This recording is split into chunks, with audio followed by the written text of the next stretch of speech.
5 years and still talking. This is GabNet, the Great American Broadcast Network. Talk like you've never heard it before.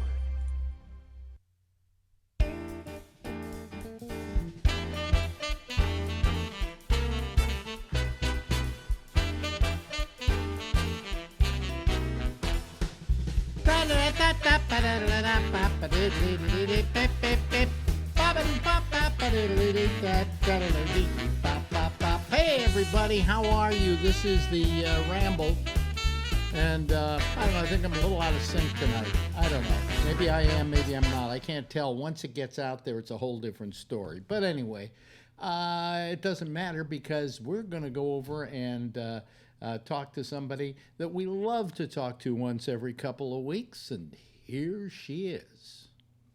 Gentlemen, you're looking at the lovely and attractive Ronnie Bennett as we both sit here getting old together. It's older and older every time. Yeah. Now you have an alter ego, the crabby Yes. What is it? Tell them on Crabby your old lady. crabby old lady, which is on your blog, which is timegoesby.net.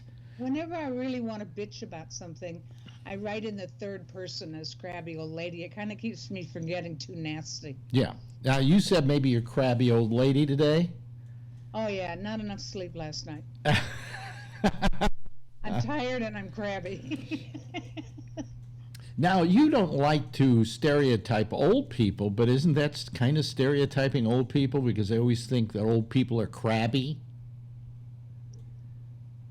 Huh? I'm just talking about me. No, but I'm saying that you make a big deal out of the fact that you don't like to stereotype old people, and yet by being crabby old lady, you're...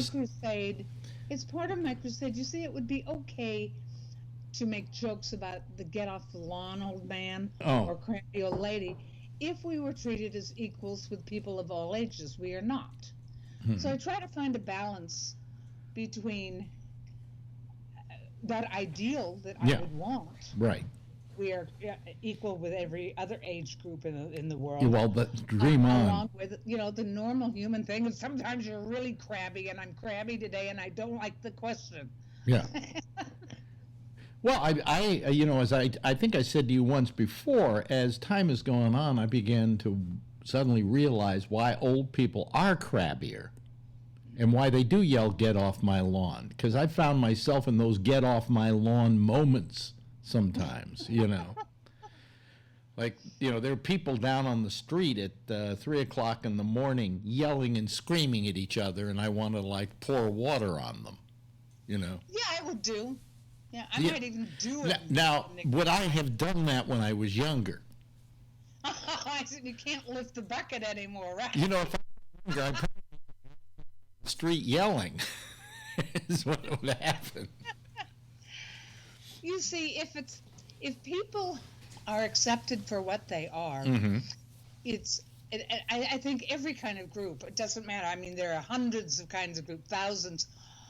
They all have their idiosyncrasies. Yeah. If we were all accepted as equals, and we're talking mostly about age here, but it can apply to anything where people are not treated equally. But if we were, then you could make really funny jokes. And one of the things I wish somebody, because I'm not that kind of humor writer, I can't do it, but I think one of the funniest things is all of us forget names. If I were introducing you to someone in person, I would very likely at the last minute, at the point when I'm supposed to give your name, look at you, the guy I've known since I was 17 or something, and your name would go right out of my head. Now, and it happens to us in conversation all the time. Well, somebody, a good comedy writer, could do a wonderful sketch about two old people trying to have a conversation, and neither of them can remember any of their nouns. If it weren't a put down to talk about old people's memories, then we could have wonderful comedy sketches like that. Yeah, yeah. How come your eyes are running? Oh, because it's a pollen. It's a pollen. It's allergies. And if I take the allergy medicine, I'd be like sleeping like this. So I mean, that's how I feel today. there's no winning, with allergies. But I find myself getting crabby. I do. I mean, and I think part of it is, as you get older, now you have a legitimate medical condition, okay, that you can be anything you want to be, and I will put up with it, okay? Oh, probably not. God, cancer like you do. But anyway. I don't think, outside of what you cannot physically do, depending on what is wrong with you, I don't think you should get a pass just because cancer is attached to my name and not someone else's. I don't think I should get a pass for that. Okay, I probably agree with you on that, although I may have a prostate cancer, the good kind, the slow kind. But if I get it, I'm thinking of using that as an excuse for not wanting to take out the garbage. I'm sorry, dear. You can take that up with Marjorie. I'm sorry, dear. I don't want to get in on that. The cancer's acting up today. I mean, something like that, as an excuse. But so you don't feel that you don't want people to go out of their way to be extra sensitive towards you in certain ways because you have cancer. Well, there's things, now that I have this breathing problem that will be addressed in the next month, I can't even get to the garbage or the mailbox without having to stop a couple of times and rest. I just don't have enough breath for that anymore. Sometimes, not every time, but sometimes even pushing, like when I'm just getting started, the empty basket at the market is hard for me to do, and I'm breathing heavily. And the other day I was coming home. I used to be able to carry in 6 bags of groceries, no big deal, and run up to the front door. I haven't been able to do that in a month or two. And I was coming in from the grocery. I now just have to make many trips back and forth. And I was walking toward my apartment, and a neighbor came by and took some of my bags and helped me in. That was terrific. I really appreciated that. But I don't want any special treatment beyond the really lovely help with things I actually cannot do anymore. I've got some in the kitchen up above the cupboards, some long fluorescent lights blew out. Yeah. And I bought some new ones at the hardware store. And then I thought, I think whenever was the last time I was on a ladder probably should be the last time I ever do that. So nobody's happened to have been here, but the next person who walks in my house is going to put in the fluorescent lights. Yeah. You know what? That's one thing I've found as I've gotten older, and this is strange. I have a hard time with ladders. I mean, because our balance isn't as good as it used to be. Yeah. Like, for instance, in the old days, I could have jumped up on a table. Okay? Yeah, I don't think I can jump up on a table anymore. I mean, it's not that I'm as having certain restrictions like you do now with your health, but it's just because as you get older, the idea of being up on that table kind of makes me unsettled because of the balance thing. Right, you don't know. I mean, there have been times just walking down the hall, I suddenly kind of half fell into. So, and by the way, I bought a walking stick. Because when they fix my breathing, hopefully, and I can walk again at some length, I don't need a cane, which is mostly for taking weight off your feet. Yeah. I need a third leg to help me balance. Yeah. So I'll start using that. But I have a calendar, a wall calendar, just behind this monitor up above me on the wall, that when I have to turn the page for the next month. Yeah. I can't reach the top little place where you put the previous month. Mm-hmm. And so I've always just kind of knelt on the desk and done that. Yeah. And I've done it the last 2 months, but I'm a little shaky about it. On the other hand, if you wait till somebody walks in and you remember, if you to ask them to turn the calendar, well, by then it's the next month after that. So... but on the other hand, you're not going to call somebody up and say, would you please come over? I need you to change the month on my calendar. That's asking a bit much. That's like me saying, hey, I don't want to take out the garbage. I've got cancer. So, I mean, whatever. So, it's a balance, I think, to find a way. I wrote about it yesterday. Yeah. To graciously accept help when it's offered, to be able to ask for it, the calendar or the fluorescent lights or whatever, when you need it, but not ever, ever to use cancer or whatever it is that's the matter with you as a means to flail people with. Yeah. So anyway, I want to do something a little bit here, show and tell for our audience. Okay. Yeah, and I sent the picture to you originally, so you know what's in the picture because you're not going to be able to see it. I actually own the picture, but in black and white, not color. Well, no, you don't own the black and white version of that. You own a black and white version of me and John and Yoko. That's the only black. I have that exact picture that Really? you sent me in black and white. Really? Because I've never had this picture. Let me put it up here so that people can see what I'm talking about. There we go. There's a picture. Now, first of all, those two exceedingly young people in the in the bottom of that picture is Ronnie in red and me with the mustache and a full head of hair, you might notice. Okay. You might want to mention the year we're talking about. What year was this exactly? Do you remember? It was, let's see. What year did we move to New York? We moved to New York in '69, I think. But how could that be? Because I thought that we were at Woodstock. I know we were at Woodstock. Wait a minute, when was 68, wasn't it? Or was it 69? No, I think it was later. Yeah, I think it was later. But it was April that we moved to New York from Chicago. Okay, but I think it was '69, if I remember correctly. I just couldn't remember. I don't know. Yeah, I think it was '69. So this would have. This was at WPLJ. Which we went. You were 2 years at WMCA, so it has to be 19. Maybe 72.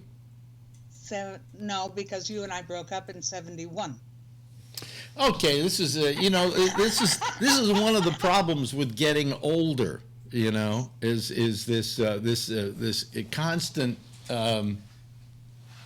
trying to figure out dates. Okay. I could be wrong about that. Maybe we broke up in 72 when I was 31 rather than breaking up in 71. I don't know. Let's say that. It makes the dates work here. Back to the picture. I think it was like 71, 72. We did John and Yoko on the morning show, which I first did when we went to PLJ. Okay, so. Is that at PLJ or WMCA? What, this picture? Yeah. No, this picture is WPLJ because the people in the background is the general manager whose name I can't remember. And I've written to the other guy in the picture, the guy with almost like the Beatle-like haircut, who's Alan Shaw, who was the head of the FM stations at ABC. And I don't know who the tall kid is back there. He was one of the I think he was one of the tech people. I mean, nobody that I remember. Okay, it's like, how did this guy get into my room with all these other people? I remember him. I just don't remember his name or what he did. The guy in the middle. I recognize him. The guy in the middle on a level with us is Pete Bennett, who was Alan Klein's second in command after Alan. And Alan Klein was the manager of the Beatles, and so he squired John and Yoko around and, Maybe you should say why that picture was taken. Because why was it taken? Do you know? It was because I took a long time, but finally booked John and Yoko on the show. Mm-hmm. And it was whenever somebody of that stature came on the show, somebody at the station always wanted a photograph, so we would do that. Oh, okay. So this was after we had done the live interview with them that day. And that was in a conference room, wasn't it? Yeah. Yes. Yeah, it wasn't taken in a studio. And then, of course, as I say, down at the bottom of the picture on the left-hand side in red that's Ronnie. Yes. Yeah, that's way before she had to wear a turban. By the way, I'm going to try growing my hair. Are you? This happens. I don't know if any, I already had bald spots before I lost it to chemo. Yeah. But it's growing now, so, I'll keep wearing hats of different kinds until it's long enough to see what it looks like. Right now it looks like somebody needs, a haircut. Guys who wear their hair, It's kind of patchy. What? It's kind of patchy, or is it coming back in? I don't know yet. I can't tell because it hasn't grown in that much. And so I'm going to let it grow, though, and see how patchy it is. Good word. I like that. And And we'll see. Maybe I'll let it grow. No, the turban looks good, though. You look like a grande dame in New York society. Okay, I'll take that for fun. Anyway, getting back to the picture, let's see here. And then, of course, that's me with a mustache and lots of hair, which I don't have anymore. And I don't know where I left it, but somewhere back then. The thing is that you're a good deal older than your dad when he died, but he had a beautiful head of hair as an old man. Yes, he did. But he was receding. So yes, you had you still had lots and lots of. Where I got the baldness from was from my maternal grandfather, who was born cue ball. Okay, that's who you get it from. You don't get it from your father. You don't get it from I don't think anybody knows that for sure, Alex. Well, no. They say that genetically baldness is inherited from the maternal grandfather. Yeah. As long as you want to believe that. Well, I mean, I can't explain this, okay? Well, you can't explain. I mean, genetics is a very. If I had my father's hair, I would still probably have quite a bit up here. So, But I mean, I don't think you can make blanket statements about where they come from so much. I asked a strange question once, and you're gonna blanch at this. Who do you inherit Are you asking me this? Question is coming? Who do you inherit your penis from?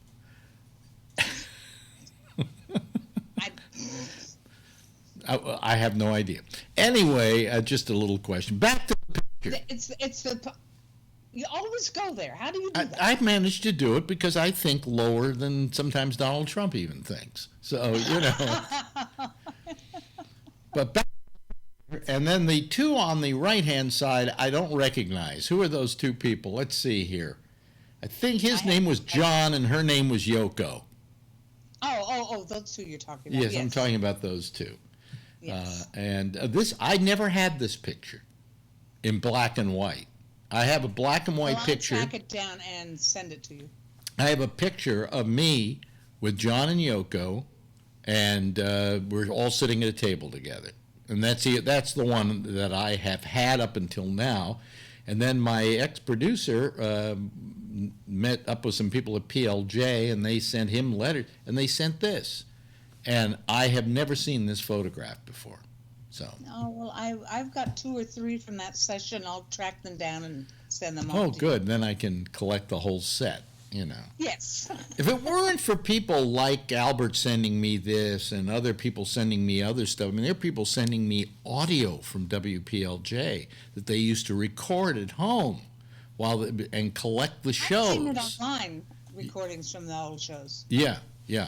So, in fact, I had to stop one the other day. Somebody had actually put up the John and Yoko interview, which I protect. I go after anybody who wants to use it. I don't mind them using it if they ask. But if they don't ask, then I mind them using it. Yeah. Who owns the copyright? Nobody owns the copyright, but I could sue for the use of my likeness, of my voice. Okay. I don't think that's true about the copyright. I think somebody owns it. No. And if there was one, you can see if no one else. Well, if they could claim it, and you can claim copyright, but it was only for maybe 13 years, and then the copyright would have run out, and nobody renewed it. Why is it so short? Books go for 75 or 80 because years. Times have changed. Back then, it was like, I think it was 13 years, and then renewable for another 13, and then it went into what was called public domain. Okay, but in any event, what happened? I'll tell you what happened with the interview with John and Yoko a few years back. Not few, many now. A major auction house in London was auctioning off a reel of John and Yoko's interview, and they were saying it was going to get $300,000 because it was a rare, never before heard interview. And I went and checked what the interview was, and it was the one I did with John and Yoko.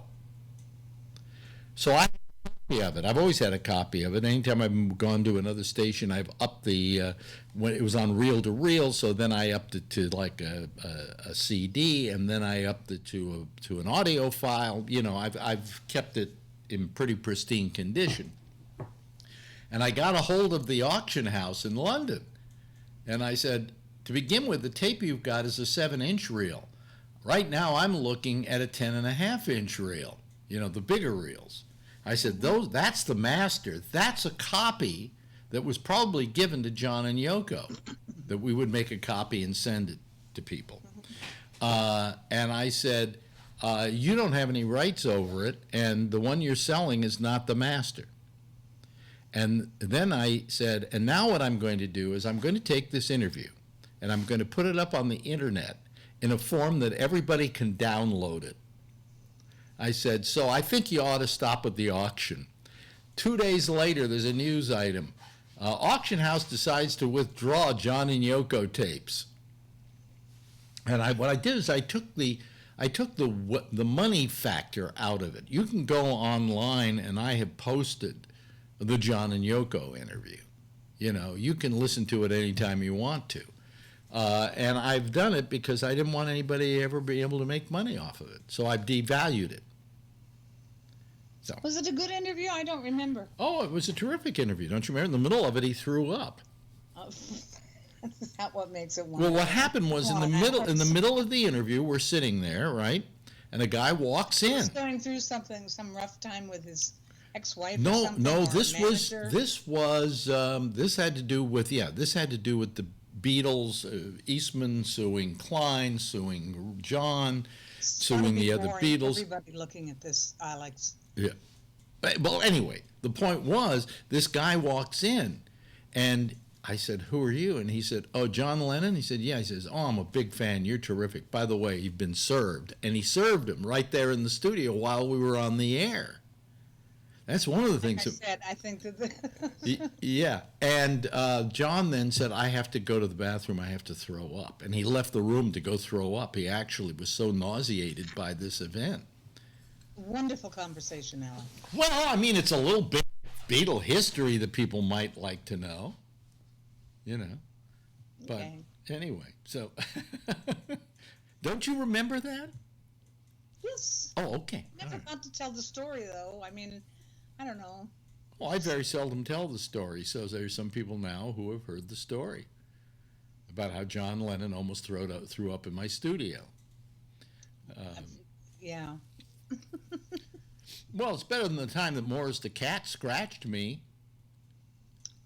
Did they bring him to the studio? Did yes, he speak? They brought him to the studio, and they put him on the console. Wait a minute, I get confused about the famous cats. Morris is what? What did Morris He was the ever finicky do? cat. I don't like blah blah blah blah blah. Oh, okay. Uh-huh. What kind of food did he promote? I'm trying to remember which brand. Friskies, maybe, something like that. Anyway, I do remember this about Morris the cat, that I made the cover of New York Magazine in their yearly salary issue, and it posted my salary, and right below me was Morris the cat and his salary. Yeah. Luckily, I made a little bit more than Morris the cat, but But anyway, so Morris the cat's in my studio in San Francisco, and I pet him, right? Just like because I love kitties, right? I know how to pet kitties, and he scratches me. Yeah, well, mine always turned out. He'd let me pet him for a minute and a half and then bit my hand. Yeah, well, in any event, the people who were his handlers were now worried I was going to sue. Scratch. But what it was, I went around for like a week with this scratch on my hand, showing it to people. Oh, my God. I said, see that? Morris the cat. And I used to refer to him as that horrible, terrible cat, so. But then he died because he only had... half a century ago, Alex. Huh? That was about half a century was ago. That was San Francisco. So was that half a century? Yeah, it was no, I don't know. A quarter of a century. I don't know when you were in San Francisco. Yeah. So anyway, so that was my big deal with Morris the cat. Wow. So anyway, so looking one last time at this picture, I look at it and I just go, wow, has time passed? Look at those two kids trying to do a radio show, Sort of like doing a ham radio thing in our bedroom or something. Yeah. Let's put on a show. Hey, I think I can get John and Yoko. Everybody's always impressed. I'll tell you, when they had a PLJ goodbye party because the station's been sold, okay? And they don't know whether they're going to do away with the call letters PLJ or what a WPLJ. But I went to it. I stayed for about 5 minutes because it was so noisy I couldn't stand it. Old person. See what happens when you get old? Yeah. But the only picture they showed of me on this screen was of me with John and Yoko, that black and white that I have. Mm-hmm. And my old producer, Albert, noticed I wasn't there, so he sent me, said, see, they did a tribute to you. And I wrote back, they would have never shown that picture if I was only in it and John and Yoko weren't. You know, it's just astonishing how you can always find something wrong in anything. That's right. That's my job. It's my job in life, for crying out loud. Do you know what? 25 minutes have just flown by. There you go. See? Done. Yeah. And I don't think it was wasted. I think we had a good time. We talked about old times and pictures, and people could see it. I'll track down those black and whites. It'll take me a few days to find. When you can, if they're not up on a shelf somewhere, then you got to have somebody come over and get them down for you. Well, I do have that problem these days. They should make old people's furniture that everything is low, nothing tall. So we don't have to well, they should just come down lower and lower and lower, you know. But right. Anyway. Oh, and then you have to lift the bottom part because you can't bend over anymore. Ladies and gentlemen, that's Ronnie Bennett. She has a blog called timegoesby.net. You should read it. It's really, really good. I'm telling you, even if you're young, it's fun. What? Thanks. It's really good. I enjoy it. Thank you, Ronnie. Thank you.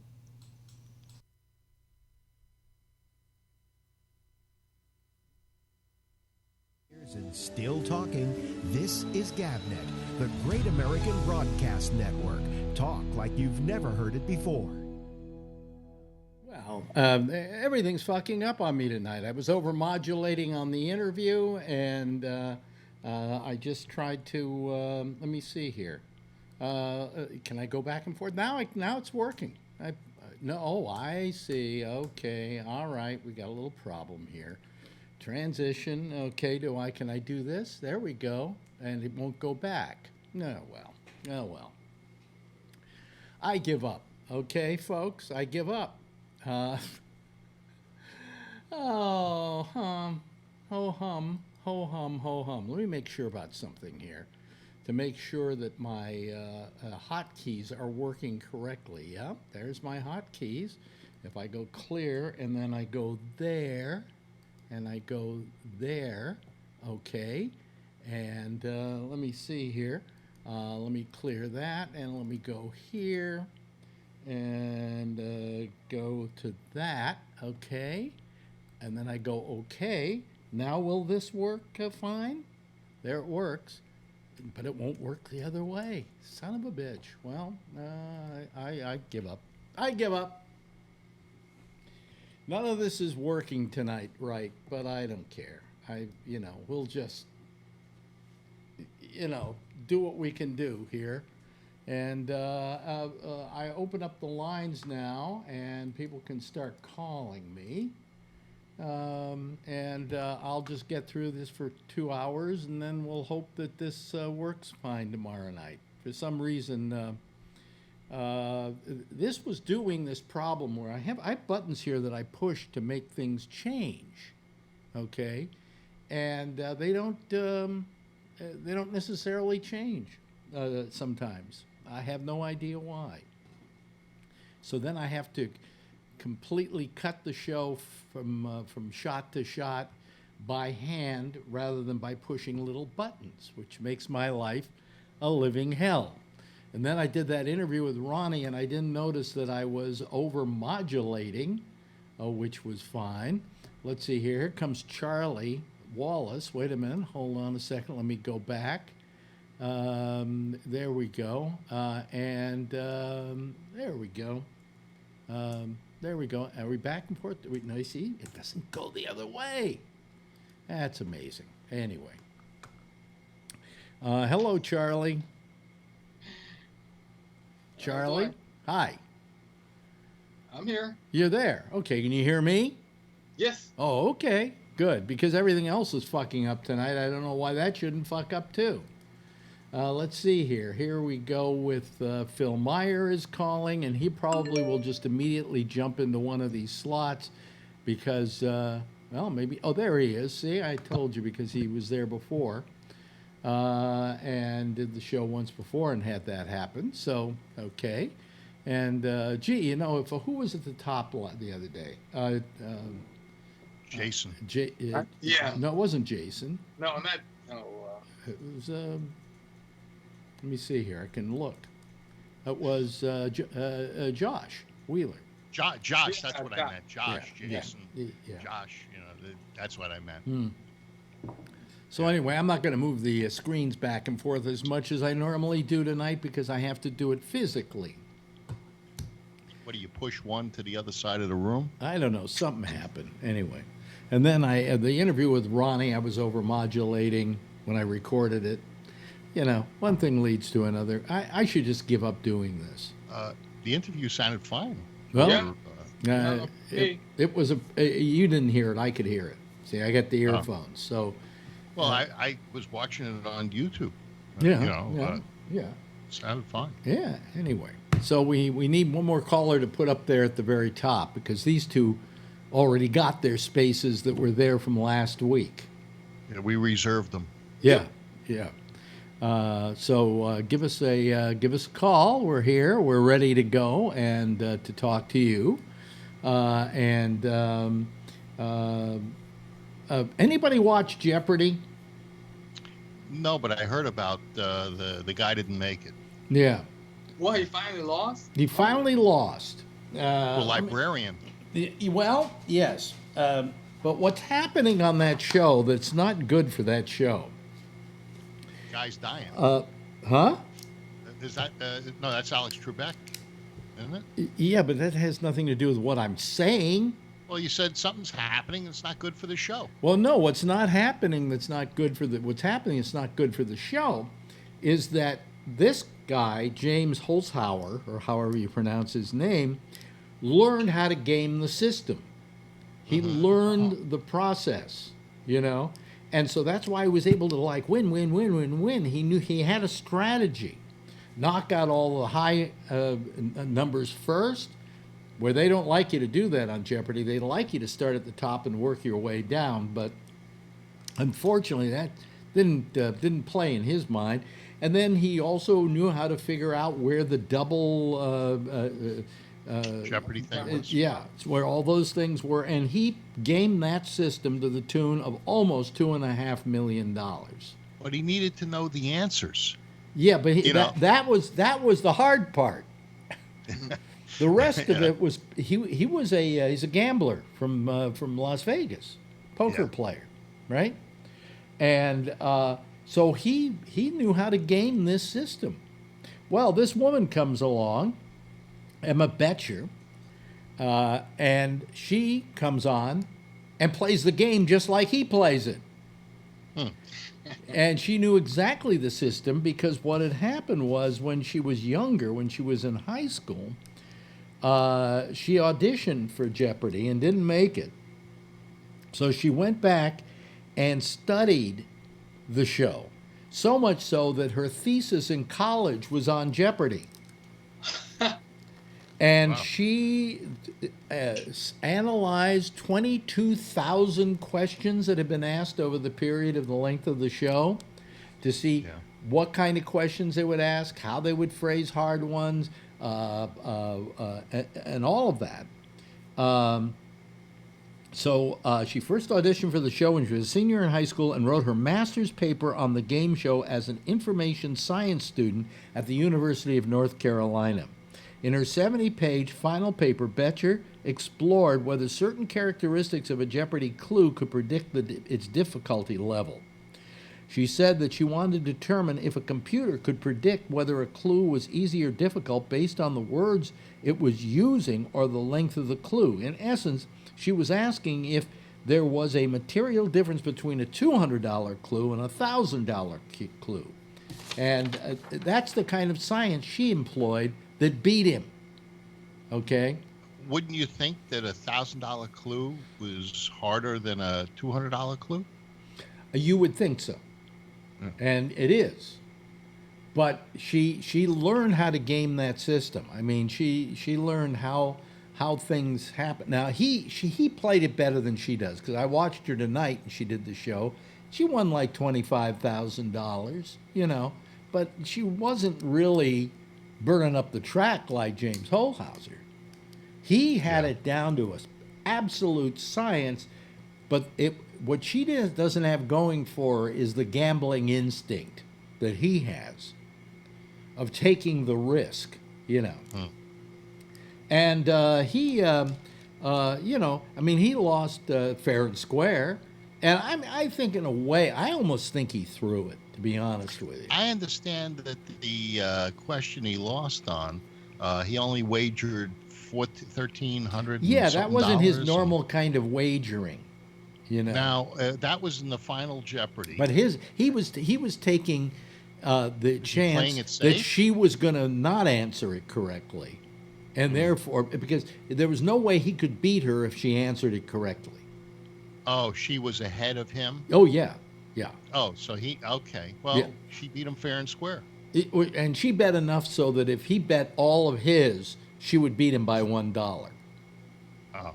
Okay. But I have a feeling throughout the show, it just looked like, I'd like to say maybe he was throwing the show. Because maybe the producers just said, "Hey, you know, it's time for you to go." No, they love it because he was well, they didn't know this when they recorded it, but he got the highest ratings for Jeopardy they've had in 14 years. Okay, and the 14 years ago was when there was less television to watch, right? Yeah. You know, so I mean, he just he burned up the track, but he.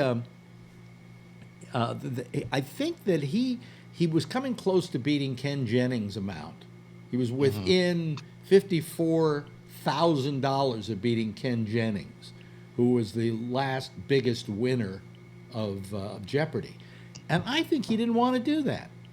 I think he just said, "This is where I want to get out of it." Well, Ken Jennings. People should realize what. Oh no, that was 15 years ago, something like that. Oh, it was? Yeah.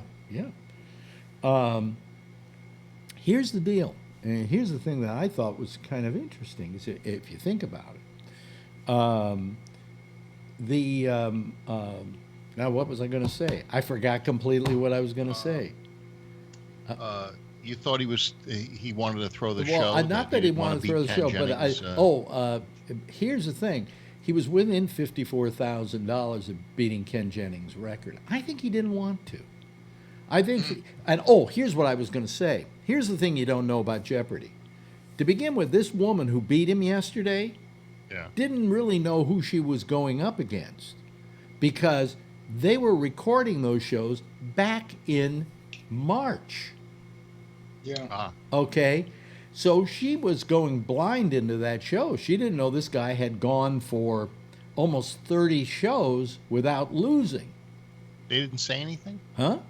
They didn't say anything in Probably, the introduction? I don't know. She said she wasn't really cowed by that. She just knew she had her own strategy and she went in with it. They just say this is a reigning champ. I don't think they even give the amount at the beginning of the show. Yes, they do. They do. They do. Oh. Yeah. But you know, I mean, I think that it was strange because, to begin with, it wasn't until I think it was April that she did that show, and they do 5 shows a day. Yeah. Okay. So if he had a winning streak of 20, then it's only 4 days of recording. Well, or 30. You know, it's not the same. Let me see here. Who have we got here? We got Tony. Dr. Magno. I got to give Dr. Magno the top slot here. Hold on a second. You just tucked my patient bed. Huh? What? I just tucked her in for the night. Oh, really? You really think she's out for the night? I doubt it, Alex. He's taking care of you her. drug her? At least 3 times. Did you put some Benadryl in her milk? I actually, you know what I give her? I'll show you what I give her. Oh boy. Wait a minute. Give away your secrets. Here comes Do you have arsenic? Here comes a bottle of arsenic. Yeah, yeah. Wait a minute. Charlie, on your shirt, what's that? Sodium, argon, calcium, and samarium. And what's that together do? Just spells out sarcasm. Oh, I see. Okay, all right. See, I'm looking at the periodic table and saying, okay, I know what those things are. Yeah, I know what those things are. Yeah. Caption says they're the primary elements of humor. Sarcasm. So anyway, this this was a big deal. Now, what also gets me is how these people kept their mouths shut since April when he lost this thing. Okay. In other words, it's been since April, so he had to go back home. He went to Las Vegas. They feted him in Las Vegas. They gave him some key to the city or something like that, and he went through all of that. But they didn't know when he was going to lose because he couldn't tell anybody. But disclosure on Sunday, I think it was, somebody released the tape. The tape got somebody had a copy of it or something, and Jeopardy lost. Yeah, and they just not to be sarcastic, but it was the Democrats that leaked it. I see. Who they got Biden on something? Did something happen? What? Did they get Biden on something? No. You're not listening, Tony. We're joking. He was joking about the fact they leaked the tape of Jeopardy. Hillary's emails. You know. I was getting excited for a little. But I think that was good they leaked it because I think more people than ever were watching it last night. They wanted to see him get beat. Yeah. So man, this tooth not being here is starting to bother me. Oh, yeah. Just put some toilet paper in It's a big hole back there. It's a big tooth. I'm getting an implant. Okay. Because I could do that too, but then you could also get this thing that you just blow up and. Well, I could get a big wad of sourdough French bread from San Francisco and wedge it in there, you know. Yeah. And it would take months for it to get rid of it, you know. Yeah. That's a good one. No, one. I wasn't going to get the. I wasn't going to get the implant. I was going to get like a clipper or something like that, you know, to fill up the space. But then we checked with our insurance company, and they dictate if a dentist is in network, they have to take whatever price the insurance company, which in this case was Delta Dental, tells them to charge. And so with them charging them half, to begin with, it's $7,000 for this. But my dental plan tells them it comes in at like $3,200. That's still a lot of money. Wait a minute. Then I'm only going to have to pay half of that. So you're down to $1,600. I'm down to $1,600. Go ahead. You know, put in the implant. What the hell? You know, I can afford it. I went to the dentist yesterday. I got my teeth cleaned, and I said, "Guess what? I'm now on Medicare, and here's my card. Do you guys take this?" No. And they said, "Well, we take Delta Dental, but we don't take the HMO Kaiser Delta Dental." This Kaiser you got is like Sosei. What is this shit medicine you got, Phil? It's good. It's a good. Is it good? You know, Did they take? I like it. No, they don't take it. And this dentist. Nobody takes his stuff. Well, I didn't talk to the dentist because the dentist is a friend of mine. I'm going to ask him if he can sign up for it. And but his office manager said no. They can't do that. They want him to do things differently, and they don't want to do that. So, unfortunately, I'm either going to have to pay cash or find another dentist. No, the good thing about my Delta Dental is that, as opposed to most Delta Dental like yours, probably you only get $1,500 a year. Yeah, but I figured I'd get the cleaning. Yeah, wait a minute. $1,500 a year. Mine, I get $2,500 a year. So adopt me. So that will easily take care of the half for the tooth, and I pay the other half. It's that's great. You know, And before, when I was working at Sirius, my Delta Dental plan wouldn't take implants. Implants? Yeah, Yeah. I think that's changed, is what's happened. Yeah. Well, I think implants have become more mainstay, regularly used. Yeah, and I want to get this. I want to get this implant and a tooth put in there because missing a tooth like this makes me feel like a Trump voter. And it also your teeth move. If you have a space, then I was told by a dentist. I said, should I get some kind of filler in there, like a clipper or whatever? And she said, no. She said, back there, your tooth isn't going to move enough, and even if it does, we still just make the new tooth to fit the space. Oh. So it's no problem. Well, my bottom teeth are a little crooked. Mine are very crooked, and just a little. So the hygienist says to me, "Well, for $5,800, we can fix that." And you getting them pricely like me?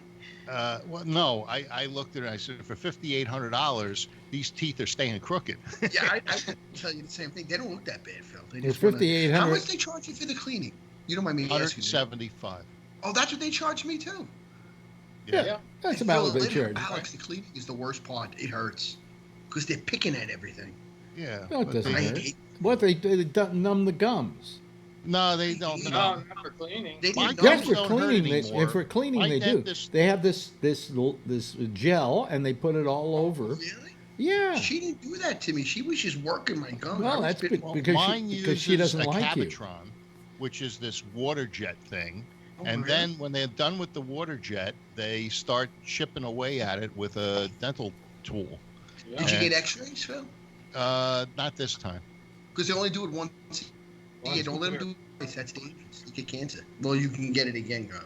I've been there. They say only once a year for that. Tony, you could get an x-ray every month for the rest of your life and never get enough radiation to cause problems. I always worried when they took the picture. When they take the thing, I'm always saying, no, this is going to kill the me. only reason why before they take your picture, they move to California and then push the button is because they do this every day of the week. Right. And they do it maybe 10 times. Well, they could wind up having a problem, Yeah. So that's why. Where'd he go? I thought his mother was tucked in bed and asleep. Well, apparently not. God, we're getting that wallpaper full bore tonight, aren't we? Whoa. Is that black door go to the crematorium? No, that's it's the basement where he keeps his mother in a rocking chair. Hello, Tony. Hey. She called me already. Can you just close the window in the hallway? Nancy opened it, my sister. Who's gonna come up 4 flights to get to a window on the second? Good luck. I let him right in. Second story, man. No, 4th story, man. He said. What do you say? It's 4 stories. At least 2. At least 2. And I got an alarm system on the house, not on the top window. So, yeah. Because I think if they can come up this high, good luck. We should scare them right out the window. So anybody what else? Are they going to do? Steal the Hummels? Yeah, exactly. They're not worth anything. Well, they are worth something. The Disney stuff. Is anybody else going to call tonight? By the way. No, I think you got either a Jack or a or a Damien audience. Wow. What do you mean? Not audience, but citizen panel. I've got a large audience tonight. That's a strange. Hey, Alex, we haven't heard from Renee in a while. Hope she's all right. Yeah, I don't know what happened to her. I checked; she hasn't gone to her Facebook account. Oh, wasn't there some issue on the island of Hawaii? Some disease or something? No. Yeah. They had volcano going off, but that was on the other side of the island. Well, that's it's not that far away, as the crow flies. Well, all I'm saying is I don't. You've checked too, right? Yeah. Tony? No. Oh, I haven't heard from her really. No, she usually posts up. She's been totally. Well, Charlie, busy have with you that. checked in with her or tried to see if she's No, around? I mean, we're Facebook friends, so if she posts anything, I see it, but I haven't seen anything. I've written her some messages on Facebook, and she's never gotten back to me. Just saying, I'm worried about you. You know. In fact, I have her on my watch. Well, maybe she's got a boyfriend. But that's not a reason why she might won't. have something else to do. No, but you know, she's not answering her Facebook messages. Yeah. I'm Okay. worried. You know, and I I've thought tried she to was call banned her. from Facebook or I've got this something. thing called Walkie Talkie, and I Yeah. have her number, and her watch, and I tried the Walkie Talkie, and she didn't answer. You know. Huh. Patrick, I think, is in touch with her from time to time. No, you I might bet, want to ask him. I bet he isn't. I bet he hasn't heard from her either. No. You know, now I'm not worried that something's wrong with her, although you know, who knows? It might be something is wrong with her, but I don't see it. Okay. Yeah. And so you know, I kind of like just wonder. I mean, I know maybe she got tired of calling the show. That happens. Yeah. But still, I mean, we've been friends over the years, and besides this program, and I would think she would reply to my my messages. So Yeah. Well, I'm going to give you an opportunity to have full houses 2 more times this week. It's no Phil tomorrow and no Phil Friday. really, Yeah. So tomorrow is photo club, so I can beat up on old people. Oh boy. And You ain't got the business cards. okay, Tom and Scott, you can call tomorrow The night and coast is Friday. clear. We have to hear from Tom. Huh? I like when Tom calls in. He gives Phil a run for his money a little bit. I don't think so. What do you mean? Everybody gives you a run for your money because you're so fucking uninformed. It's Tom ridiculous. is very informed. You bunch of socialists. You know, Jesus Christ. I ask you a question and you go off on me. You know what makes me laugh? What makes me happy? Yeah. You want me to tell you something that makes me very happy? Whenever I see that giant inflatable Trump baby. Mm-hmm. You know, I think the museum in London that is going to get that as a display. I forgot the name of which museum, but it's one of their bigger museums. Really? Yeah. But because you know that's a United States, inflatable Trump. Mm-hmm. That's been they probably have more than one. Well, it's probably maybe there was another one made, or they could have just uninflated that and shipped it across the pond for this. You know. Yeah. We had another one of them sitting on the can tweeting. Huh? Another giant balloon of Trump sitting on the toilet tweeting. Yes. There's that one too. Yeah. Oh, here Yeah. comes Jeff Stein. I'm Facebook friends with a guy in San Francisco that bought the upper body of the nude Trump mannequin and takes it around to places and then does photographs with it. Yeah. in Oh, by the way, different there's places. Jeff Stein. I didn't even have to put him in a place. He was there already, but from the other day. So, you know. Hello, Okay. Jeff. How are you? I'm good. Yeah. Wait. But that inflatable Trump, I just love. It's cute. It's adorable. There weren't as many protesters out today bullshit, in London. Bullshit. And Bullshit. there were a bunch of Bullshit. protesters that were yelling, "We love Trump." Oh yeah, where? Yeah. Where In London. You I must. haven't seen that one. I heard it on the radio. Well, Trump says that. He said that he didn't see I heard them screaming. he didn't see very many protesters, and he didn't hear many protesters, and he heard that people were cheering him as he flew over in his helicopter. I He heard did- the cheers. Oh, really? I actually heard them. Oh, yeah. okay, yeah. Well, I don't know where you were listening, but the crowd I was saw, listening on the radio. the crowd I saw was maybe at least 5,000 people, all booing him. In fact, what was it? What was the? Let me see here. There we go. Kevin has just joined us. Let me go and see if I can find a place for Kevin. I'll put him up here at the very in the 4 spot. There we go. Let me see here. Where are we? Oh, there we go. Hog Rider. Okay. And let me see here. Why didn't that come in? Hold on a second, folks. Hog Rider. Yeah. Okay. There we go. Are you there? Yeah, you're there. Okay. Where are you? I can't, for some reason I can't. Well, let me put him in the 6th spot. Let me see what we get in the 6th spot here. If we get... it's kind of frozen to me. Huh? He's frozen. Yeah. There's some reason why we don't have him here. That's it. Okay, hold on a second, folks. We will do this. Let me call him back. No, I don't. He's not here on the list. So Kevin. Let me see here. Kevin Stopper. Chatted over a year ago. Was that him? Okay, let me add him and call him and see what happens. Kevin, give us a call. See if Kevin answers that. I have no idea if he's going to answer. No, I guess he's not. Oh, there he is. There he is. Okay, we got him. All right. Hello, Kevin. How are you?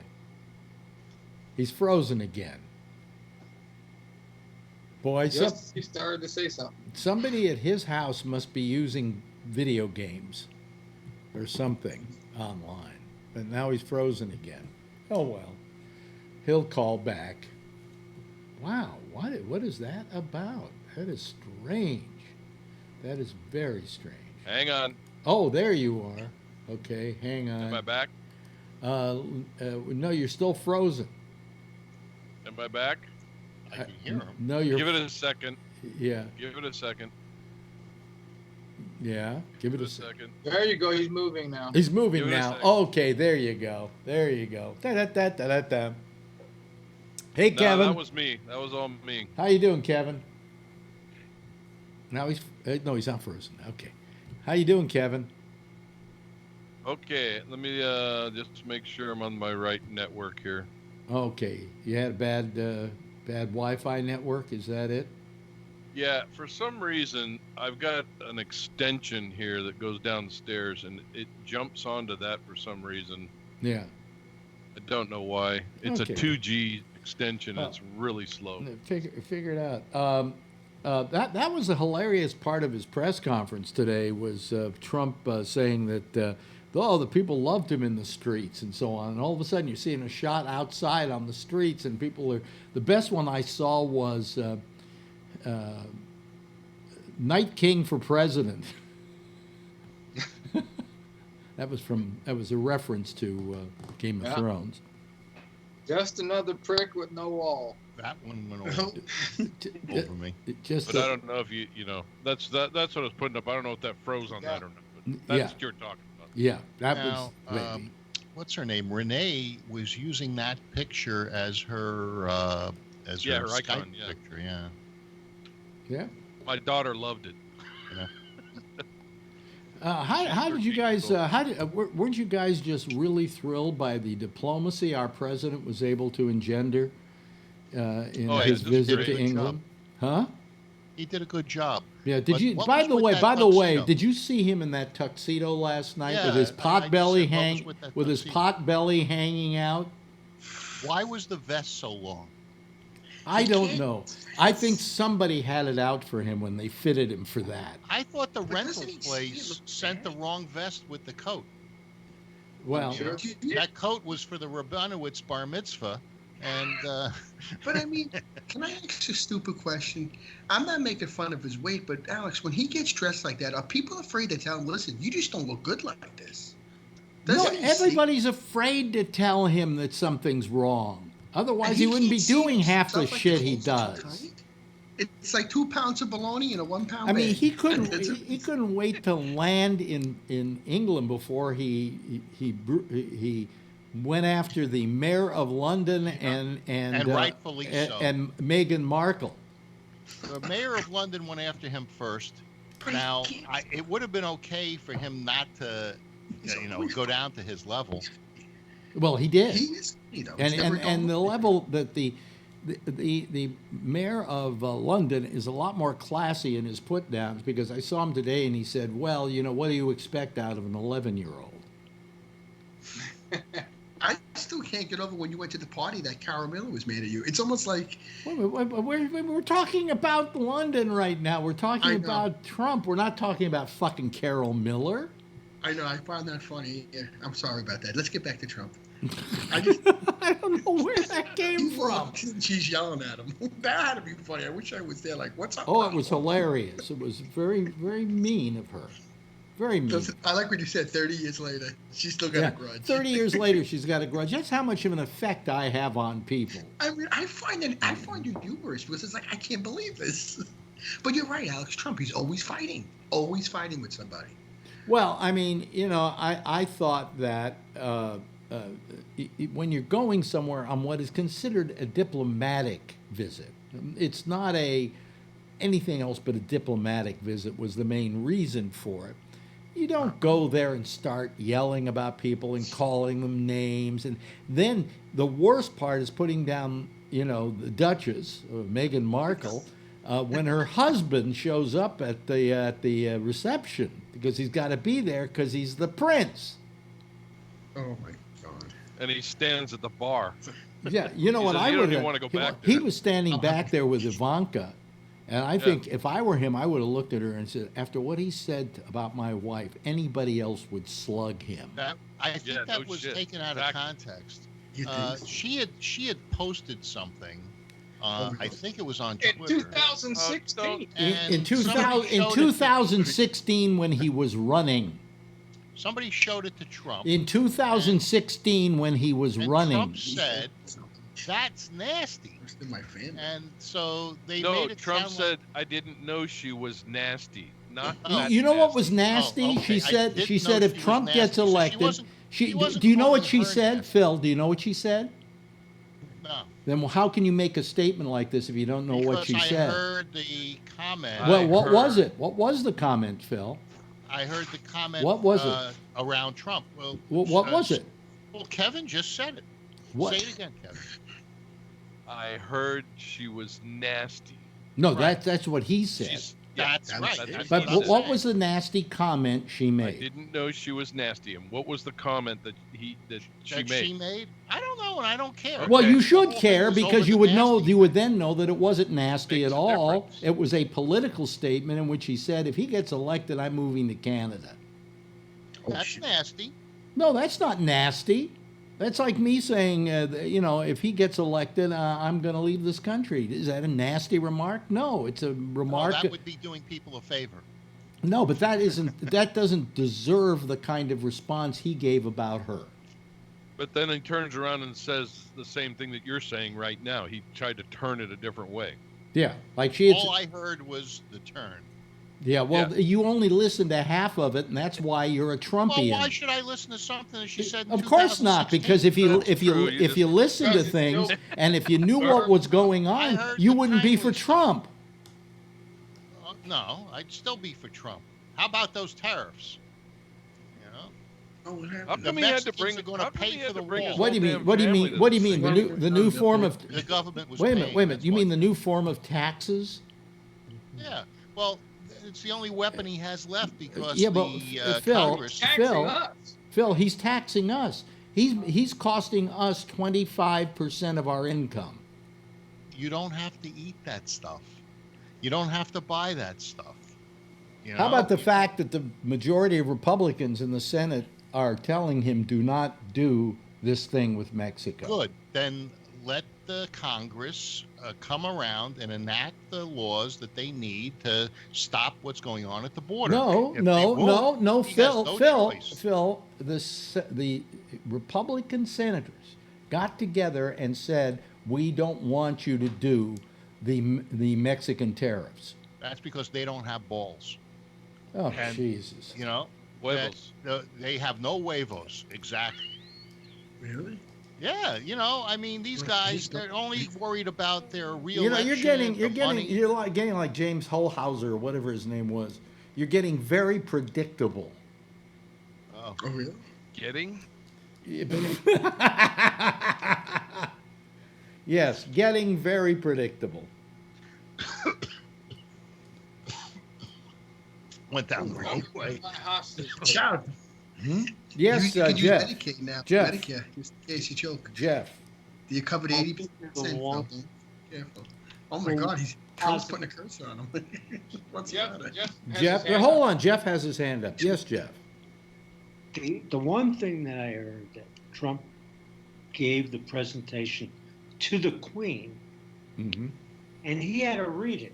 It was all pre-written, and he was reading it while he was speaking to her and everybody else, and he did an okay job. I mean, you know, he didn't say anything that was wrong.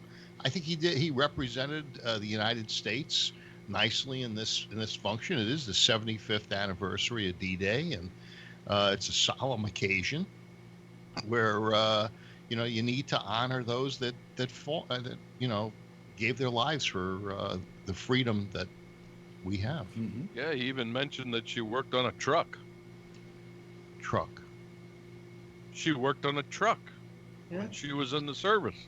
Oh, the Queen? Yeah. Before she was Queen. Nothing he would have done.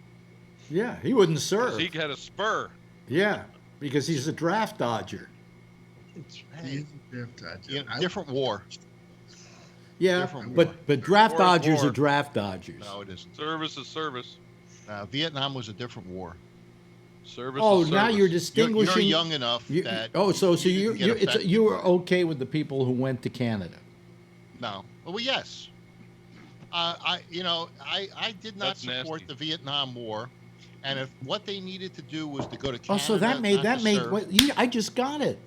That What's made it? Nasty. that made Trump a hero. War hero. The war hero. Yeah, because he. Yeah, because he didn't have to go to Canada. Now, you know, Put his name on a boat. people at that time of my age and didn't support the war at that time. Didn't feel that you know, we should support that war, and I didn't support it at the time, and I probably wouldn't support it today. But these people did what they had to do. If they had to go to Canada, they went to Canada. If they, you know, if they burned their selective service card, they burned their selective service card. They, you know, it was not a, it was a time when we saw people every night on the news getting killed, and it was the first war that was televised to where, you know, you looked at it and it wasn't just the guys getting killed. It's like, why are we there? You know, why are we there? And so if what they had to do was go to Canada, then, you know, I supported that. I didn't go to Canada. My mother wanted me to go. I was lucky that I was in the very last draft, and that draft was not used. And I was number 64, so I would have gone.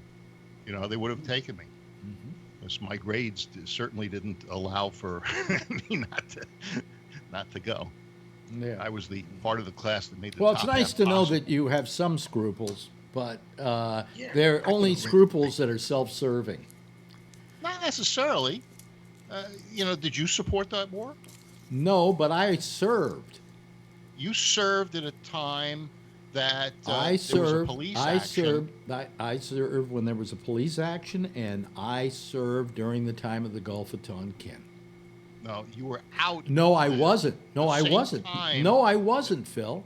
You were being. No, You were no. mustered I out. was in the Navy when the Gulf of Tonkin incident happened at Armed Forces Radio and Television, Armed Forces Radio and Television Service, and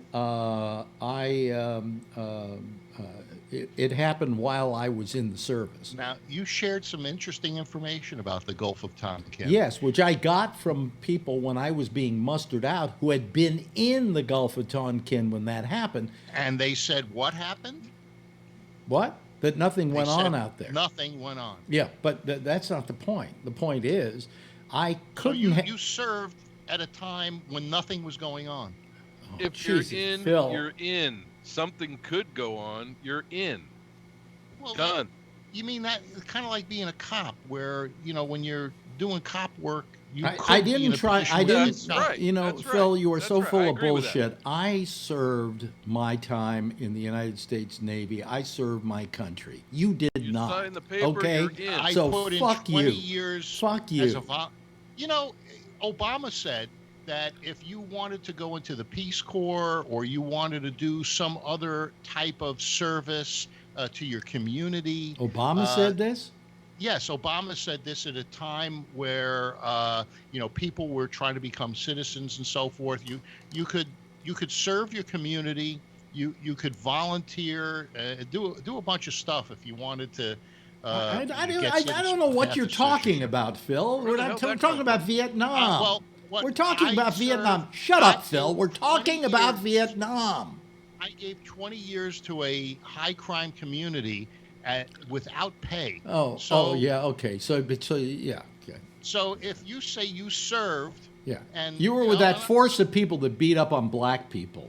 Well, the only time I was in front of a microphone was when I had to call in the crime, and you served in Hollywood. I served in Hollywood, but at least I think I did something very good. Do you know there was a price on my head in China? Yeah. No, you didn't. Said that. Huh? Yeah, there was a price on my head in China because we were considered, all the people that were Armed Forces Radio and Television Service were considered propagandists for the United States. And that signal went into China. And so I was considered a propagandist. Now, was Tokyo Rose your competition? Oh, Phil, I mean, I'm trying to tell you something that's a matter of fact. I understand. You said you've said that before. Well, I appreciate your service. The thing is, I didn't. There was no draft when I was, when it was time for me to go.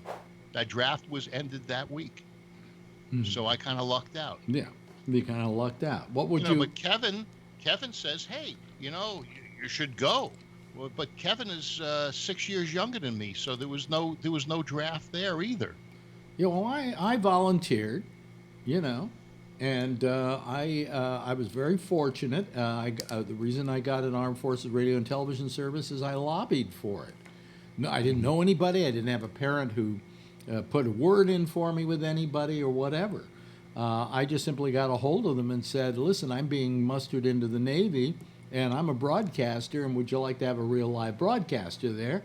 And one day I'm sitting on the ship waiting for the ship to take off and go to like Japan, and they say, who do you know at the Department of Defense? And I said, nobody. And they said, well, you've just been reassigned to the Armed Forces Radio and Television Service in Hollywood. And the thing with Armed Forces Radio and Television Service, if they wanted somebody, they were Department of Defense. They were a step up over the Department of the Navy, the Army, whatever. And they could just say, we want this guy to be assigned to us. Yeah. So, and that was your first foray with the CIA? No, I didn't have anything to do with the CIA, but I had top secret clearance. Well, I'm curious. Why did you have to enroll in the military? Did you have to? Yes, absolutely, because there was a draft at that time. Yeah. There wasn't a war going on, but there was a draft at that time, and it was either choose what service I was going to go into or let them eventually draft me. And I decided I would rather be the master of my own fate. And I joined the Navy Reserve, and I spent a year going to meetings. And then after a year, part of the Navy Reserve was you had to spend 2 years on active duty. And so I went off to active duty for 2 years. Yeah. So, are you finding anything wrong with this, Phil? No, I'm just curious. Was there a lottery at the time that you had a? It was no. Yeah, there was a lottery. The selective service, it was a lottery. I think it was a lottery. Yeah, I can't remember either that or it was just that you got drafted. Did you know your number? No, I didn't know anything about my number or whatever. I just decided I thought it was 1969 was the first time they had the lottery. Yeah, I don't know if it was a lottery at that point. Well, they eliminated in 72. Right. 73. Well, I went in when did I go in? I went in wow, I'm trying to remember now. 1776. No, it wasn't 59. That's the bicentennial year. No, I went in to the Navy in 63, I think it was, maybe. Yeah, 63 and got out in 65. Okay.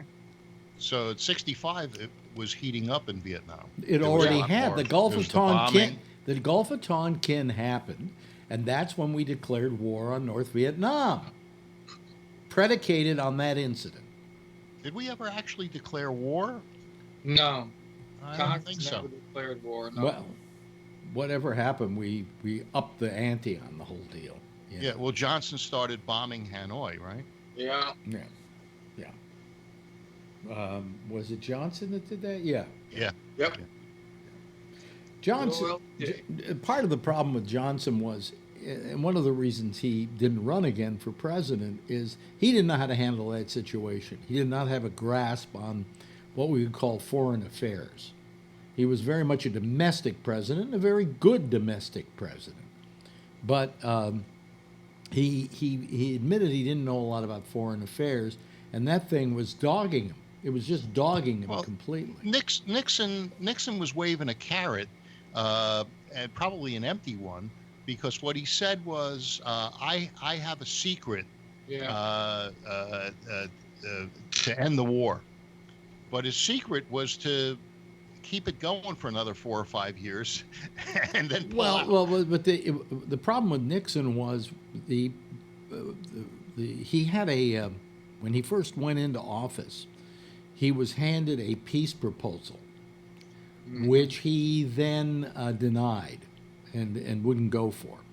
And so the war went on for another 4 or 5 years.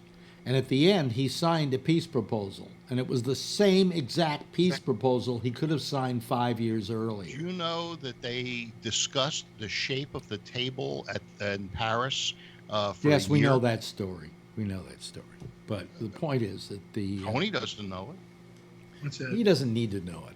Okay. But I mean so I mean, yeah. So I was, I was in when all that was going down, and do not fault me for my service because you were a fucking coward. In 1960, what was there? 200 advisors that Kennedy had sent. No, 1,500. 1,500, I think it was the initial wave of initial wave of advisors. It was like 1,500. Yeah. And all right. So, and it wasn't until 65 that Johnson started bombing Hanoi, and that's we had 3 years. It was a miscalculation, that whole war, because Ho Chi Minh was actually a good guy. Oh, he's a great guy. Yes, he was, Phil. Do you know where he studied? I think in the United States. Yes, he did. But so did Fidel Castro. He also worked at the Omni Hotel in Boston. Yeah. Yeah, as a waiter. He knew how to speak perfect English, and when he went back and they created the Constitution for North Vietnam, do you know what its preamble is? yeah, it's probably based on the United States. It is identical to the United States because he loved the United States and he loved Americans. And what happened was we just didn't treat him like somebody he should love. But he was ready to talk with us and to make peace. Ho Chi Minh was not a guy who loved being on a war footing. Okay, this was not in his DNA, and he was one of the great men of our times. But we made him an enemy, and you got to realize that the Vietnamese people couldn't recognize the difference between us and any of the other, like 25 different invaders. The French and that had taken over that country. And so when we came along, there was no difference. We were just an extension of what had already been going on for a long time. So thought I'd just give you a sense of history. Yeah. Anyway, so I'm embarrassed by our president. Do I have the right? I thought he did a good job. I thought he was on better behavior than he normally is, but he still took an opportunity to take his swipes and to spread his lies. I mean, he should have even talked about the crowds because people were watching the crowds on television, and even if you watched it over at Fox and they were walking around with signs and booing and yelling and, hey, Trump, we don't want you here, So, I mean, to deny that existed, he should have just not even talked about it. But he goes out of his way to talk about it. Oh, they love me. The British people love me. What? He's actually, his rating or his numbers in Britain are up compared to what they used to be. And part of it is his support for Brexit. What do you mean? They were 12 and now they're 13? Well, he was not liked in Britain. He still isn't, Phil. No, I understand, but there's been an increase. Somebody had a sign that said, "Even the Queen doesn't like you." Yeah. He's hated. Huh? I don't think the Queen knew who was there. Actually, she did a great job too. She didn't sound 92. She does what she does. She goes into this diplomatic mode, and she knows not to call people names. Yeah. Did you see when they were marching? I mean, I would have loved it if the Queen had looked at him and gone, "You're a fucking douche." Well, he was getting along with May as well. But did you notice that when everybody was going to the dinner table at the banquet, nobody was happy? There didn't look like one smile in the crowd. Is that part of the? No, that's because Trump was there. It was because Trump was there. No, they always look like that. No, they're English. No. When they showed the helicopter landing, I was kind of hoping the helicopter was going to come in and land on the lawn, and then the Queen would come out with a bucket of chicken and say, "Here, get off my fucking lawn!" Let him take off with his bucket of chicken. I think that's what they served. Yeah. Imagine they served KFC. Yeah. I'll take the extra crispy. Mm-hmm. They served halibut and something else that didn't sound lamb. Lamb, yeah. They couldn't even come up with a steak, those guys? I was going to say, he couldn't even get a steak. In England, have you ever had the meat in England? But wait a minute. Let's go back to him in that tuxedo. Yeah. I like the tuxedo. I mean, what a fucking pig he's turned into.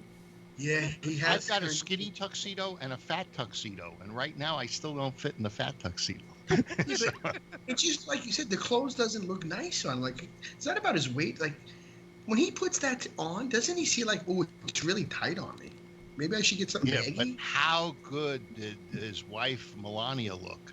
I mean, she looked good. Well, she's a piece of ass, but she really is. She looked good. Well, she's with all her plastic and surgery and with stuff. That white outfit when she showed up with the black thing. She kind of had that Princess Diana look. I think the outfit was a tribute to Princess Diana. She looked great. Yeah, well, Did anybody see Jared Kushner on Axiom? How's he doing? If you go to was that when he was interviewed about the Israeli thing? Yeah, The Israeli-Palestinian? and also his relationship with the Saudis and how they were. He knew nothing. He knew nothing. I mean, he is. I thought maybe Jared Kushner at least was bright.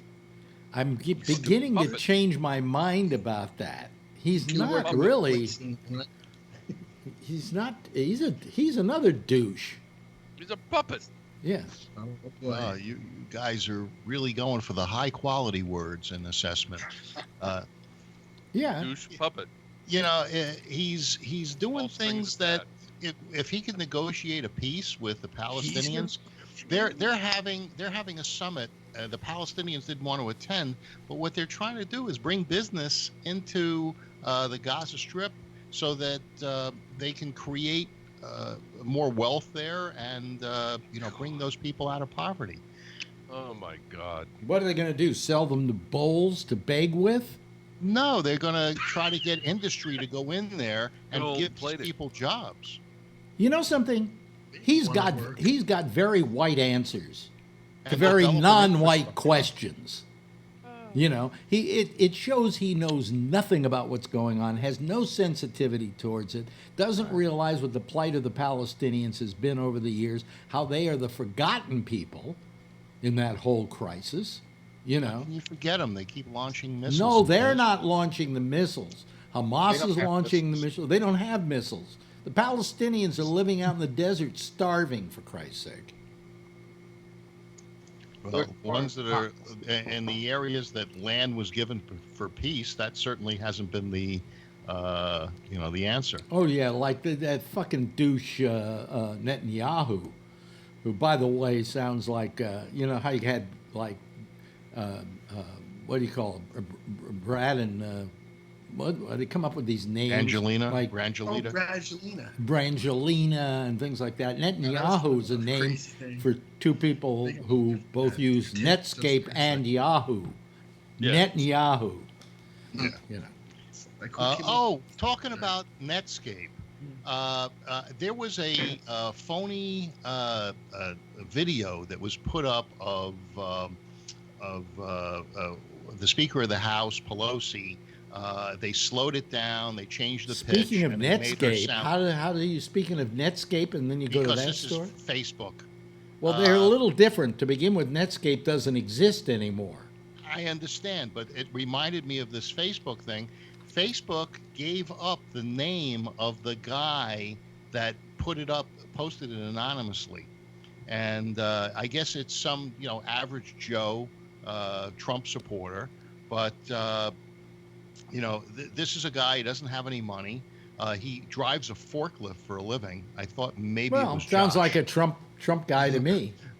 Yeah, and so do you ever shut Phil? Phil, do you ever shut up? And all these people, I look at Charlie. It's like he should say something. Kevin is very verbose when he wants to talk. So is Jeff. But you monopolize. You monopolize the conversation. Well, don't give me the finger. You do. You know. I mean, it's not like this is like a group here. And I was just looking at Charlie. I'm going, he hasn't said a word. Kevin hasn't said a word. Jeff hasn't said a word. Tony said a few words here and there. Look, I just muted. I can go away. He won't even shut up when I ask him to shut up. Well, hey, enjoy yourself. No, I'm just saying. Oh, see, now he's playing. There's the 11-year-old right there. There we go. He's worse than me. My mother. That's when I didn't get my Atari, Alex. I got all mad. Yeah. I'm not going to talk to you. No, I just realized she didn't have the money. Kevin, what do you think about what's going? You'll get the Atari. Don't worry about it. Yeah, don't worry, Phil. Like, they can't. Let me they see don't got here. Yeah. What's $200? I didn't know what to say. Kevin, what was your take about what's going on in this diplomatic visit to Britain? Oh, I told you already. I mean, it was ridiculous. Why do you have to bring his whole goddamn family? He did bring the whole family, didn't he? Jared was there. Ivanka was there. The two sons were there. He thought he was royalty. Yeah, You know, I mean, that's why you would bring the whole family, right? yeah, yeah. Well, you see, we got so many of these people that are part of British royalty that he can't just let us talk. What happened? What is that? Is that your enema? What That's is that? Kim Jong Un's bomb. Look at him. Look at him. That's what it looks like. Well, you say I'm like an 11-year-old. Now this is Here he goes again. I was having a nice discussion with Kevin, and here you are. Yeah, it's a rocket thing. It blows dust away. I mean, from lamps. and Jeff stays quiet for hours at a time. Well, You know. If I have something to say, I have something That's to say. right. Phil just goes on forever. Yeah. I always want him to go to Israel. Can't figure out why he hasn't gone. Yeah. Why don't you move to Israel, Phil? He's thinking about it, right? I don't know if there's a vibrant carpet business in Israel. Haven't you heard about those magic carpets in that part of the Flying world? ones. Nah, that's Persia. Close enough. Yeah. Yeah. Let me see here. So anyway, nobody saw the Jared Kushner interview. It was really, if you get a chance. I did. Oh, you did see it. Oh, yeah. Yeah. He's an idiot. Yeah, he really is. He really comes across as I'm not supposed to say anything, and I don't know anything anyway. Wow. Yeah. Yeah. And the reason I don't know is I don't know. Yeah. I mean, I expected when I went into watching the interview that I was going to see somebody that was somewhat intelligent. And what I saw was a guy who had no idea of what the rest of the world is like. Alex? These are people that live in a bubble. And yes. What were you going to say, Chuck? I didn't mean to interrupt you. Alex, could it be you think because when people are so wealthy that they lose touch with reality? Oh, absolutely. Absolutely. It's that Trump has never had to live as a poor person ever in his life, even when he's lost $1 billion. But he probably never shopped before, like food. I'm sure he doesn't know what a scanner is at a checkout stand in a grocery store. When's the last time you think he ever went shopping for food? Can you imagine him in aisle 3 looking for food? Yeah, No. You got your Stop and Shop card? He would laugh at you. He was like, I don't have my Stop and Shop card. Yeah. I mean, I imagine that these are very privileged people. They're not privileged because they are exceedingly wealthy, but that they've given people the idea they are. And so everything is given to them for free. That's what it's all about. It always used to get me when I was when I used to be famous.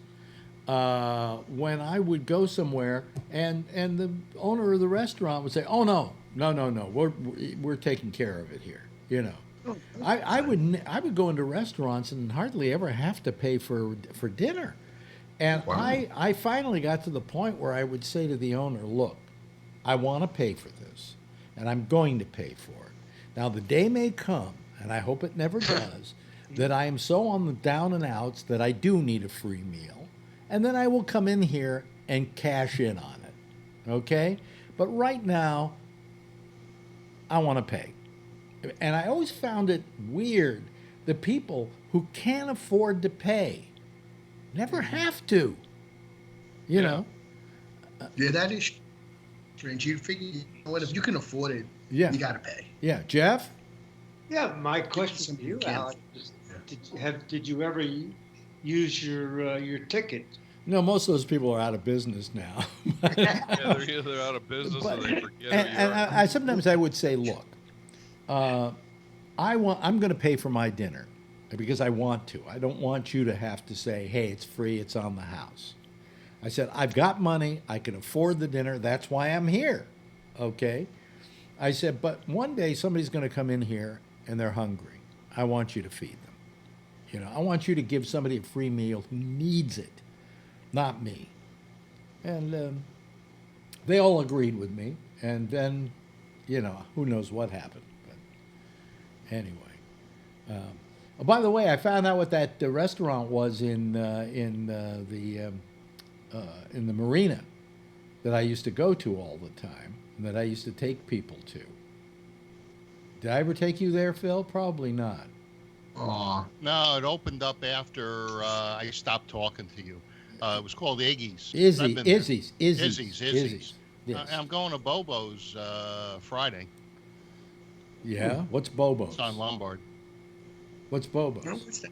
It's a steakhouse like Izzy's. Oh, is it new?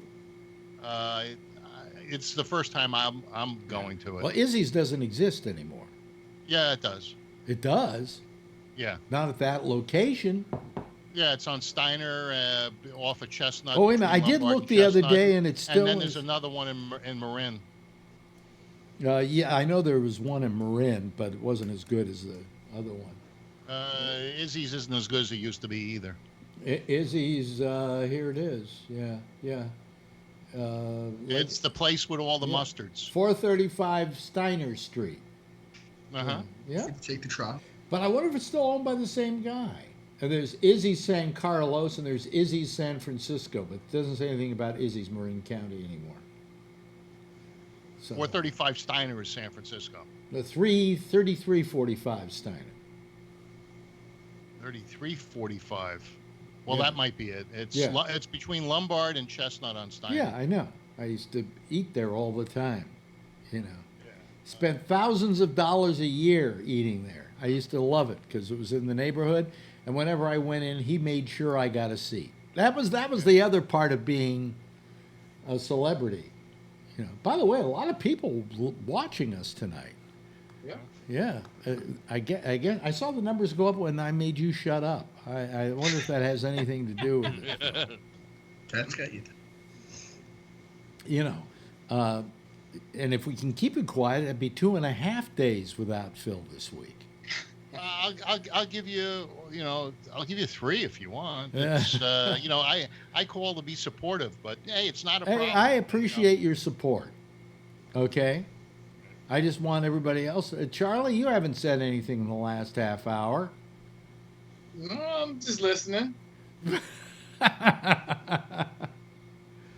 Oh boy, let me see here. What? San Francisco. Yeah, I just looked it up. Yeah, they got one in San Carlos and one in San Francisco, so maybe they closed Marin. Yeah, they probably did. Yeah. And I don't know if it's owned by the same people anymore either. See, I liked Perry's. I liked the La Barca room. You know, these are probably all places that you used to frequent. No, never heard of any of them. La Barca was on Lombard and Fillmore. No, I never heard of it. And Perry's is Union and Laguna. I think I've heard of Perry's. But Izzy's was always my favorite. Whenever I wanted a steak, that's where I went. They were always good. You know what happens? How many times have you gone to a restaurant? And at the restaurant, it's terrible. The food is great, rather. And then all of a sudden, one day you go in and it's gotten bad. You know? That happens. Yeah, it happens. Why? It's greed. What happens is the things that made the restaurant great, they stop doing once they start getting famous. The portions change, the quality of the food that they use changes, and usually not for the better. Well, I only once had a bad meal at Izzy's. For some reason, that night the steak wasn't good. How can you fuck up a steak? You can fuck up a steak really easy. If I want it rare and you've made it medium rare, you've just fucked up my steak. Send it back. I had to. But it was only once that I ever had to send back a steak there. They made this blackened fillet that I loved, along with their cream spinach, which was to die for. And you know what's in the cream spinach when you send the steak back. Yeah, and then it's spermatozoa. Okay. Well, it doesn't sound so bad when you say spermatozoa. But Danza. And a lunga, a chucka. yeah, no, but and they had the potatoes, which were cheese and potato. Yeah, they au gratin. Au gratin, and it was just to die for. I mean, that was just a great meal. And then I would have the Caesar salad to start out with. So, you know, Yeah. those were in Did the you days ever go when to Joe's? Joe's years ago, because Original Joe's? my father used to take me to Original It Joe's. was on Chestnut. It was right in your area. Well, not that Joe's. Joe's I went to was down Westlake? was down near Market Street. Oh, because there's Westlake Well, Joe's. Joe's was there's everywhere. Joe's was everywhere, Yeah. and they had a thing called for breakfast called the Joe's Special. with the hamburger and the eggs. No, ham And the spinach. And the spinach, yeah, Right. yeah. And that was a Joe's Special. My father would always order the Joe's Special. Yeah, I Most like people that. would order the Joe's Special. That was it was the thing you went for. It was called it wasn't called a special for nothing. It was very good. So anyway, you know, it was terrific. And Jeff is trying to. yes. Oh, Jeff. Yeah. Alex, so what's the great steak place for New York for you? You know, I haven't found one. Oh, wait a minute. Well, There's a Peter famous Luger's one. is supposed to be good. Peter Luger's. yeah, I've heard things. I never went there. My brother went there. They said everything's a la carte. Is that how it is in all the places, Alex, where they get a buy the steak? And I don't know. I've never gone to many steakhouses in New York City. Is there a Morton's in New York? No, I don't think there is now. There is. Yeah, Ruth There Chris. is? Maybe a Ruth There's Chris. Morton's. Yep, Yeah. Ruth Chris. You know, there's Morton's is good. There's Ruth's Chris. Yeah.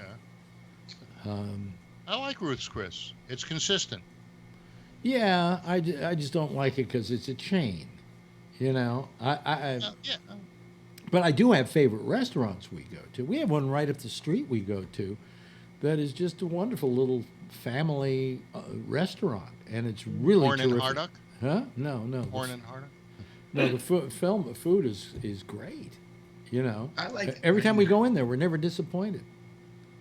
And then we go to Babo's down in the Village, which was owned by Mario Batali, not anymore, and the Bastianiches. And it's a really nice restaurant. It's really a great restaurant. Service is exquisite. They've got it down to a science. You know, you never have to worry about your water glass not being filled, or, you know, if you're running low on your diet soda, they ask you if you want. Well, they're always on top of the case when we go there. There's a chef named Andre Ducassis, and he's got restaurants all over the world. He's a 3-star or 4 Michelin. Is there one in New York? I'm going to see if there's. I've never heard of him. Okay, I think he's French. I ate at the Louis XV restaurant in Monaco, and that's Louis de Cassis's restaurant, and it was unbelievable. It was the best meal I've ever had in my life. Really? Yeah. Well, Yeah. that's good. I'm glad it was the best meal of your life. I can't tell you what the best meal of my life was because I've had a lot of them in my time. Yeah. It was also the most expensive. When the bill came, I turned white as a ghost. I think maybe I was whiter than a Trump supporter. the most memorable meal I ever had was I was in Ibiza, and we were out at a place called Vedra, which is big rock outcropping in the water, and the beach there, Caldo Ort, and this was years ago, and they had this little shack, which now it's a whole restaurant, but it was a shack then. And they were kind of closed, but the woman was there, and we said, anyway, we can get something to eat. And she said, yeah, she says, I can make you some fish, but I got to warn you, it's a day old. And I said, well, you know, I said, a day old, it can't be bad, so that's fine. So she said, well, it'll take about an hour. And we said, well, so we got nowhere to go, and we just hung out, and it was like on this table with a bench built in, you know, one of those kind of deals. And eventually she brought the fish, and it, you know, it had the head. It looked like, you know, a complete fish, with the head and the tail, and then you had to dig into it and fillet it yourself while you were eating it. We started eating it, and I remember that it was the best fish I've ever had in my life. Wow. To begin with, a day old in Ibiza is really fresh, okay? And it was, I don't know, she put some kind of marinade on it or something. It was just to die for. And when I was through with it, there was the head and there was the tail and there were just the bones. I looked like Sylvester the cat going down the street, you know, with a trash can getting dinner, you know. That was the best meal I've ever had. I mean, the most memorable. Plus, on top of it, this wonderful thing called Vedra and this beach at Calda Ort and the Mediterranean and all of that. All these things just and we just come down. We just come down from the Sentry Tower up on the hill, and it was just to die for. It was just the atmosphere and everything made it just the most memorable meal of my life. There's where is Huntington, New York, on Long Island? Because the restaurant's at 55 Wall Street. Gee, I'm sorry I waxed poetic about that, Phil. His restaurant in New York is called Bistro Cassis. I don't give a shit. Anyway, I had the best meal out of some woman who you'll never hear from in your life, you know. Yeah. And that's the most memorable meal I can remember ever having. Yeah. Yeah. Well, you know, in Europe, some of you go to the most restaurants that are in the middle of nowhere. I was in Alsace-Lorraine in Strasbourg, and I was in the middle of nowhere. This town had You're in the middle of nowhere now, Phil. Go ahead. It had a cow, it had a post office, and it had an auberge. And so we stopped in there for lunch, and we were the only guests. It was unbelievable. We were traveling through Italy. Who was I traveling with? I guess my ex-wife. And we were driving through Italy, and it was getting to be nighttime, and we wanted to have something to eat, and so we just asked somebody on the street, is there a restaurant nearby? And they said, yeah, down there. And it was like in this town nobody ever heard of. If I had to go find the town again, I couldn't. Yeah. And there was the restaurant, and it was like this dingy place, but I went, hey, we're hungry. Let's go in. We went into this place. You would never know from the outside was what was on the inside. I mean, it had a dome ceiling with frescoes on it and everything. I mean, it was the most amazing restaurant I've ever been in. And then we had the meal. And I got to tell you, in Italy, you can get great meals stopping at a gas station, okay? Yeah. But this place was just incredible. And we said, how would anybody know this was here? You know? Yeah. Because if you look at the outside, you go, I'm not going in there to eat. There are probably rats in there. And then you go in, and it's this. The place was just. It was literally a work of art, just amazing. And the food was incredible. It's amazing. Why I don't know why we can't have restaurants like that here in the States. Mm-hmm. But do you know that when you're in Italy, you pay one price if you go and have a panini, which is a sandwich. You pay one price if you stand, and you pay another price if you sit at a table. I never had that experience. It was common in Italy.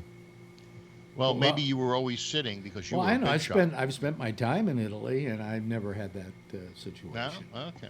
Wait a minute. Somebody is calling us. Michael Klein is calling us. And I guess I can add him to the. Let me see here. Michael Klein. Let's see here. Let me see. Hey, Alex. I just got to find out what your name is. Mike. There we go. And I go like that. And I go like that. And there you are. Hello, Michael. How are you? It's a little late to call. We got a couple of minutes left. Yeah, I know. I just happened to tune in, and I wanted to test out my tech here. Uh-huh. What's new about your tech? Let's see. Does this work? What's new about your tech?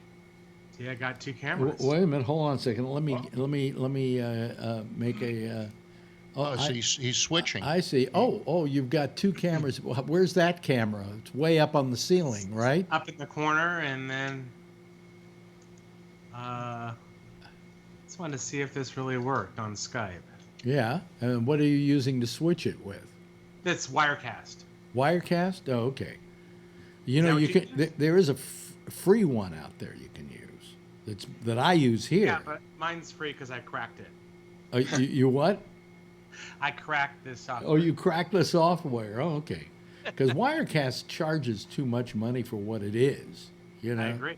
And what I use is OBS.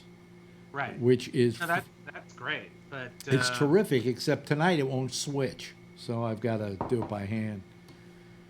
Yeah. But that's cool. That's very cool. Show us that other shot again. The high shot. Yeah. The high shot. There we go. There you go. What's all that? Full office. There's a little delay in the video. Yeah, that's cool. That's very cool. Nice. We like that. Yeah. And I can roll some video here. That is clear. I like that furniture. Wait a minute. Hold on a second. Be quiet, Tony. Be quiet, Tony. Michael, say something so we go to your camera.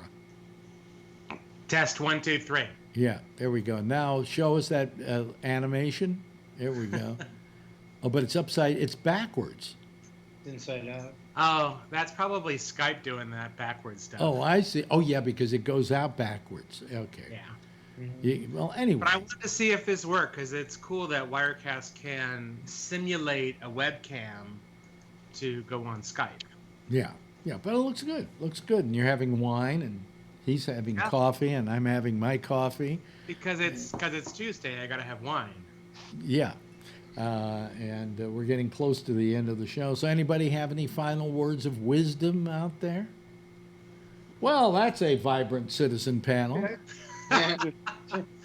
We had a lot of people listening tonight, and I think maybe we were talking for some reason we're talking about stuff they want to hear. So I don't know. I don't get it. I don't know. I'll call back later this week with some good topic. Call tomorrow or Friday because Phil isn't going to be calling. You can get a word in edgewise. Yeah, but I kind of like sparring with Phil. You like sparring with Phil? Well, then call Thursday. You know. Call on Sunday. Call on Sunday. Yeah. Never on Sunday. Never on Monday either. You know. Well, maybe I may change my whole schedule and just do Monday only, and then Isn't there something else that goes out on Monday or? No, I guess no more. It used to be that other show that went on after Jack. Yeah. Yeah. There was what was the sex show? Yeah. Went on Mondays. And they went Monday through Friday, and then they changed it to a non-sex show, and they still kept going Monday through Friday. So Monday they would do their show live, yeah. But long after I gave up doing 5 a week, and I'm thinking of going down to maybe 3 a week. I've been thinking about, but then what would I do with my life? Nothing. Anyway, let me hit the theme here. And get us out of here. Hey, listen, thank you very much, Tony. Appreciate it. And thank you, Kevin. Thank you, Charlie. Thank you, Jeff. Thank you, Phil. In spite of the fact I beat up on you, thank you very much. I appreciate it. And also, I want to thank Michael Klein for having called. And call us later this week, will you, Michael? Okay? Sure. Okay. That's it. If you all wave goodbye, I'll wave back. Okay? Here we go. There we are. And there they go. Okay, let me get rid of them here. Let me see here. Kill Skype. Quit Skype. Well, I already quit Skype, so it's done. Anyway, hey, look, the intersection is next with Jack Bishop. And then tomorrow night at 8:30 is the Franchise MC with the sports show. Then there isn't any Damian Chaplin tomorrow night because he's taking his lady out to dinner because it's her birthday. And then we'll be here at 10 o'clock tomorrow night, same time, same station in life. And in the meantime, as always, if you see her, tell her I love her, okay? Bye, everybody.